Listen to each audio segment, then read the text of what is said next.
Salut à tous et bienvenue dans ce nouvel épisode. Je suis ravie de vous retrouver pour parler d'un sujet aussi fondamental que piégeux, la gestion des dépenses professionnelles en libéral. Alors, après avoir décortiqué les subtilités des frais de véhicule, oui, je sais, ce carnet de bord, c'est pas votre ami, hein. Aujourd'hui, on va dézoomer et regarder l'ensemble des dépenses, pas que la voiture. Et croyez-moi, quand on commence, on a tous ce réflexe. Ah, super, je peux tout déduire. Sauf que non. Alors, première chose à savoir, on parle de déductibilité. Qu'est-ce que ça veut dire ? Pour qu'une dépense soit acceptée, elle doit absolument être engagée dans l'intérêt de votre activité libérale. Faut que la dépense serve votre boulot, tout simplement. Si ça n'a pas de lien direct, genre coiffeur, jean tout neuf pour bosser, ou même, ah oui j'ai déjà vu, la petite session ski sous couvert de team building, ça c'est non. Sylvie m'a raconté qu'elle s'est souvenue d'un praticien lors d'une première mission d'accompagnement qui était persuadé que ses vacances à Majorque allaient passer en charge parce qu'il avait lu des articles là-dessus. Voilà, je ne juge pas, on a tous démarré quelque part, mais on s'égare vite si on ne connaît pas les règles. Et ce n'est pas tout. Ces dépenses doivent être payées sur l'année civile, genre vous les avez réellement sorties de votre poche ou de votre compte pro, pas juste commandées ou prévues. Le fisc est très clair là-dessus. Sans facture, c'est mort. Le fameux ticket carte bancaire, ça ne marche pas. C'est bien la vraie facture, la quittance ou l'appel de cotisation qui fera foi. D'ailleurs, tout ce qui est dépenses d'activité bénévole, c'est pareil, pas déductible. Bref, retenez vraiment cette logique. Pro, payer, justifier, autrement, c'est non. Bon, maintenant, on va faire le tour des grandes familles de charges qu'on croise tous. Pour certains, ça paraît évident, mais vous allez voir, il y a toujours 2-3 subtilités qui traînent. On a d'abord les achats courants, donc la fourniture de bureau, genre stylo, papier, cartouches, trucs qu'on consomme hyper vite. Ensuite, tout le petit matériel pro, comme l'ordi, les outils, le mobilier de base. La règle d'or, c'est que tout ce qui coûte jusqu'à 500 € hors taxe, hop, c'est charge.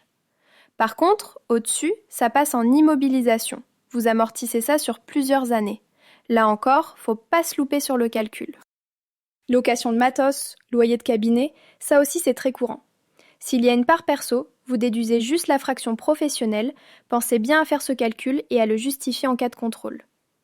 Pour la documentation, pensez aux formations, revues, ouvrages pro. Tout ce qui sert vraiment à votre exercice, c'est OK, tant que c'est prouvé.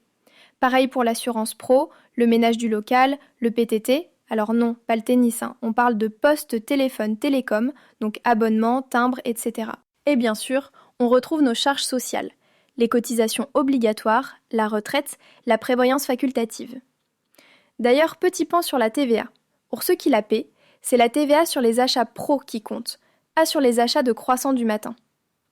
Les impôts locaux, comme la CFE, parfois la CVAE, la taxe foncière si le local vous appartient, et, bon à savoir, tout ce qui est impôt sur le revenu, contravention ou pénalité fiscale, là, c'est non, c'est clairement exclu. On termine avec un point crucial, trop souvent négligé. Tout ce qui concerne les frais de personnel et les versements entre pros. Alors là, il y a un vrai sujet sur les rétrocessions d'honoraires. Donc ce que vous reversez à un remplaçant ou à quelqu'un qui prend une partie de votre activité, c'est déductible, à condition d'avoir une trace claire. Les redevances de collaboration, pareil, il vous faut une facture pour chaque versement, faite par le titulaire du cabinet.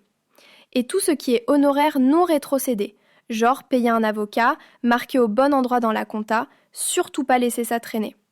Et attention, pour tous les versements supérieurs à 2 400 € par an et par bénéficiaire, typiquement les grosses rétrocessions, redevances, vous avez l'obligation de les déclarer sur la fameuse DAS2. Petit formulaire à ne surtout pas zapper, sinon mauvais quart d'heure en cas de contrôle. Dès qu'on touche au personnel, c'est salaire net. Si vous avez un salarié, ce que vous prenez pour vous, c'est des prélèvements personnels, pas des salaires. Mais aussi vos cotisations URSSAF et retraite, mutuelle, prévoyance ou encore PER. Quelques pièges classiques pour finir.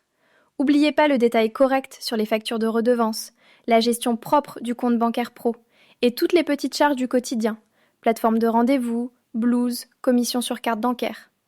Pour un remplacement, pensez à bien formaliser le tout. Ne jamais payer ou facturer en mode freestyle, ça finit toujours par retomber. En gros, Prenez l'habitude de vérifier si chaque dépense sert vraiment l'activité, si elle est bien justifiée et si son traitement comptable est clean. Je le répète, mais c'est souvent là que les contrôles fiscaux piochent. L'ANGAC est là pour faire le tri, n'hésite pas. Voilà, on a fait un tour dense mais essentiel de la gestion des dépenses en libéral. Franchement, il y a de quoi s'arracher les cheveux parfois, mais avec les bonnes bases, on optimise sa compta et surtout, et l'ANGAC est là pour te guider et te conseiller pour éviter les sueurs froides. On poursuivra ce chemin la prochaine fois avec d'autres points concrets qui vous simplifieront la vie. Merci à tous de votre écoute et pensez à relire vos factures ce soir. Promis, c'est pas du temps perdu. À très vite!